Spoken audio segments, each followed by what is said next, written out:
ഇതാണ് lunch hall. അവിടെ പോയിട്ട് വാങ്ങിക്കണം. വാങ്ങിച്ചിട്ട് നമ്മളിപ്പോൾ ദർശനമൊക്കെ കഴിഞ്ഞ് അപ്പോൾ വിശന്ന് എല്ലാവർക്കും ഇതായി. അപ്പോൾ വാങ്ങിച്ചപ്പോൾ എന്താ ഈ ബജിയും കിട്ടിയിട്ടുണ്ട്, ഊത്തപ്പവും കിട്ടിയിട്ടുണ്ട്. പിന്നെ മാംഗോ ജ്യൂസിന് ഓർഡർ കൊടുത്തിട്ട് മാംഗോ ജ്യൂസ് അവിടെ പോയി വാങ്ങിക്കണം. അപ്പോൾ ഞാൻ ഇതിനകത്തുള്ള ഊത്തപ്പം എടുത്തിട്ടേ ടേസ്റ്റ് ചെയ്ത് വെക്കാണ്. നല്ല ചൂട് ഊത്തപ്പാണ്.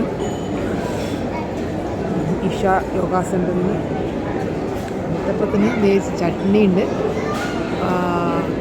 2 ചട്നി ഉണ്ട്, കാര ചട്നി ഉണ്ട്. സൂപ്പറാട്ടോ. ഊത്തപ്പം സൂപ്പറാണ്. മൈ ഫേവറേറ്റ് ആണ് ഊത്തപ്പം. പ്ലസ് 2 ചട്നി. ഈ ഗ്രേവി എന്താ അറിയത്തില്ല, ചട്നി ഇതാ സൂപ്പറാണ്. വാവ്.